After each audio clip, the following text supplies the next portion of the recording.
Komika Panji Pragiwaksono dilaporkan ke polisi atas materi stand-up-nya dalam tayangan bertajuk Mensrea. Panji dilaporkan oleh sejumlah organisasi karena dianggap menimbulkan kegaduhan. Salah satu seniman stand-up komedian ini yang menjadi rangkaian kita. Tadi siang kita melakukan aksi yang terus kemudian kita melaporkan beliau begitu. Kalau boleh tahu dalam kasusnya, kasus apa? Tentu sesuai dengan saya sebagai Presidium Angkatan Muda Nahdlatul Ulama, kami melaporkan bahwa ada kasus menurut kami beliau merendahkan, memfitnah, dan cenderung menimbulkan kegaduhan di ruang media dan memecah belah bangsa begitu, menimbulkan keresahan.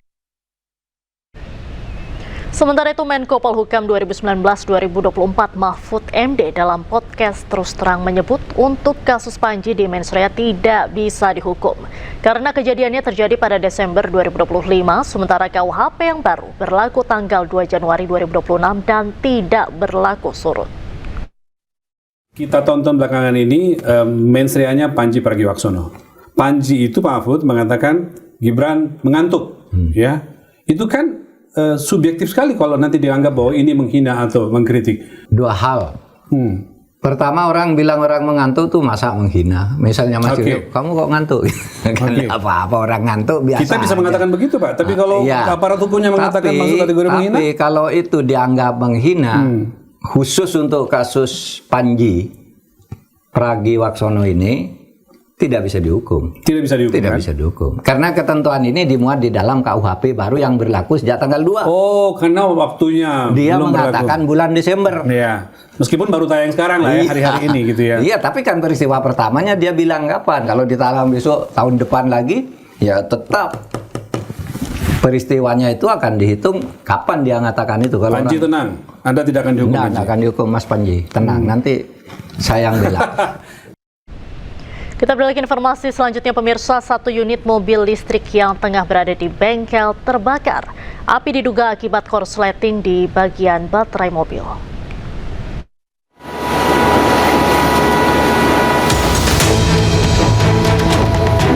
Video amatir merekam kepulan asap hitam yang membakar satu unit mobil listrik yang berada di salah satu bengkel mobil di Jalan Syekh Asahan, Medan, Sumatera Utara. Petugas pemadam kebakaran Kota Medan yang turun ke lokasi mendapati mobil listrik sudah terbakar hebat di bagian depan, yakni tempat di mana baterai mobil tersimpan. Kepala Dinas Pemadam Kebakaran dan Penyelamatan Kota Medan, Wandro Malau, menyebut pihaknya langsung ke lokasi dan melakukan pemadaman. Butuh waktu setengah jam bagi petugas untuk memadamkan api dan diperlukan cairan khusus saat pemadaman dikarenakan objek yang terbakar mengandung baterai. Langsung dilaksanakan pemadaman dibutuhkan waktu lebih kurang setengah jam juga. Dan kita ketahui berdasarkan laporan anggota bahwasanya mobil yang terbakar mobil listrik, jadi butuh waktu pemadaman yang dengan maksimal karena baterai ya. Jadi kita pemadaman juga tidak menggunakan air, tapi menggunakan cairan foam untuk pemadaman mobil listrik. Beruntung kebakaran tidak merambat ke bangunan di sebelah bengkel. Namun kerugian material diperkirakan ratusan juta rupiah. Dari Medan, Sumatera Utara, Ahmad Ridwan Nasution, iNews melaporkan. Pemirsa, unjuk rasa mantan karyawan pabrik triplek di Jember, Jawa Timur berujung ricuh. Ratusan mantan karyawan pabrik meminta kepastian uang pesangon.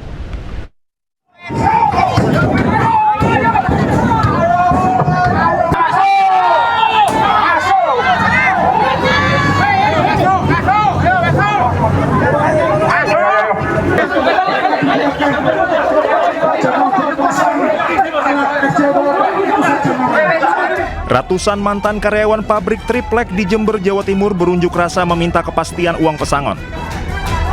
Mereka menuntut kejelasan uang pesangon 116 karyawan yang dipecat secara sepihak dan dinilai tidak sesuai prosedur.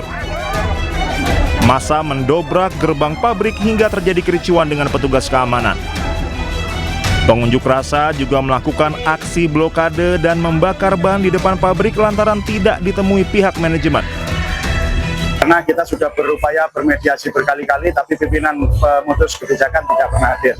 Dan sekaligus mengajak pemerintah, dalam hal ini Disnaker, supaya tahu betul pelanggaran-pelanggaran dan kejahatan yang selama ini ditutupi oleh pihak PT SGS. Dan tuntutan kami jelas, tuntutan kami berikan haknya buruh sesuai ketentuan undang-undang yang berlaku.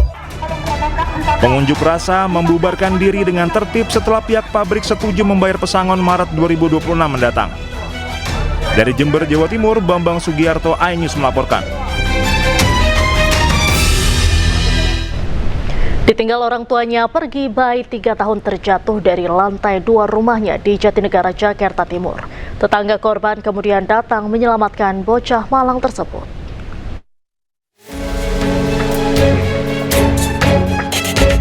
Inilah detik-detik seorang balita 3 tahun yang terjatuh dari balkon lantai 2 rumahnya di kawasan Rawabunga, Jatinegara, Jakarta Timur. Insiden ini mengagetkan tetangga di sekitar rumah korban yang langsung mengevakuasi bayi malang tersebut. Sebelum terjatuh, tetangga sempat mendengar balita tersebut menangis dari dalam rumah. Warga kemudian mengetahui bahwa korban bersama adiknya yang masih 2 tahun ditinggal di rumah oleh orang tua mereka yang sedang pergi menjemput anaknya yang lain pulang sekolah.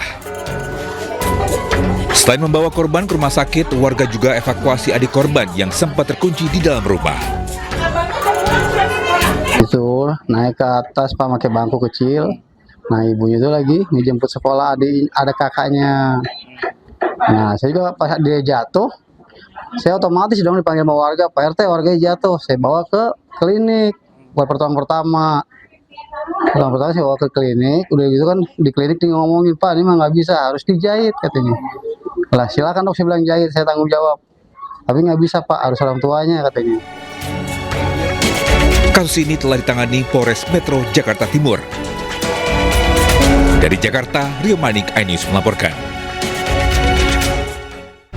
Pemirsa, rumah seorang nenek di Kota Tegal, Jawa Tengah dirobohkan paksa tanpa putusan pengadilan. Setelah pembongkaran, ia pun diusir dari rumahnya yang sudah ditempati turun-temurun keluarganya sejak tahun 1887.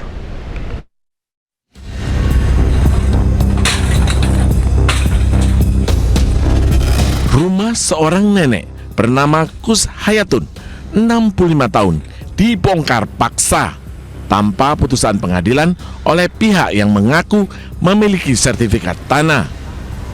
Usai rumahnya dibongkar, mereka diusir paksa. Rumah seluas 180 meter persegi ini sudah ditempati Kus Hayatun dan 3 saudaranya sejak tahun 1887 silam. Didampingi kuasa hukumnya, Kus Hayatun mendatangi Mapores Tegal Kota untuk menanyakan perkembangan kasus yang telah dilaporkannya sejak 3 bulan lalu. Sebelum pembongkaran, ia sempat disomasi oleh pihak tersebut untuk meninggalkan rumah. Bahkan orang tersebut menawari uang sebesar 50 juta rupiah agar ia dan saudaranya bersedia pergi dari rumah. Terus muncul sertifikat.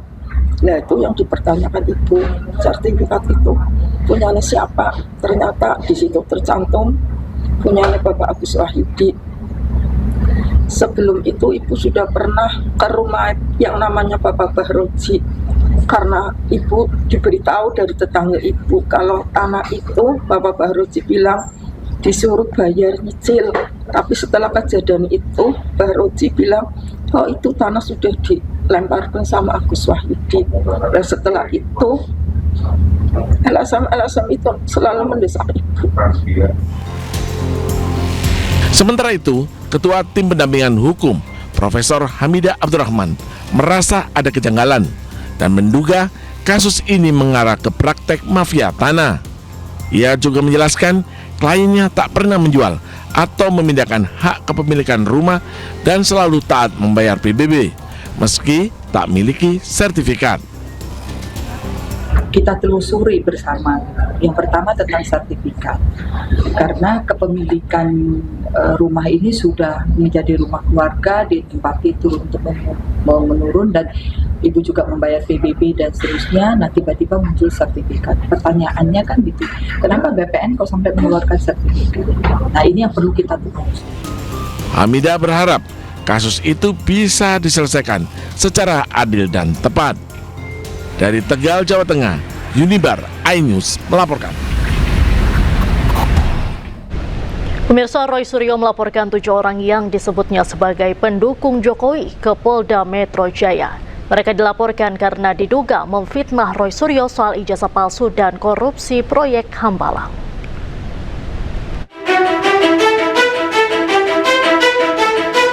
Roy Suryo melaporkan 7 orang yang disebutnya sebagai pendukung Joko Widodo ke Polda Metro Jaya. Ketujuh orang tersebut dilaporkan atas dugaan tentang pencemaran nama baik dan fitnah. Mereka diduga memfitnah Roy Suryo terkait kepemilikan ijazah palsu dan terlibat kasus proyek Hambalang. Roy Suryo telah melampirkan beragam alat bukti, mulai dari tangkapan layar, tautan, dan transkrip pernyataan ketujuh orang itu kepada polisi.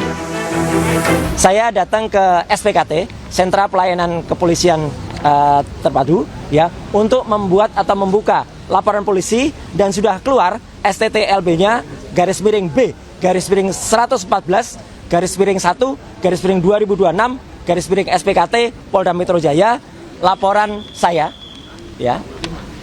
Saya dengan mohon maaf harus saya tutup beberapa yang sifatnya krusial, bukan apa-apa karena saya menghormati privasi saja. Dan saya telah melaporkan 7 orang.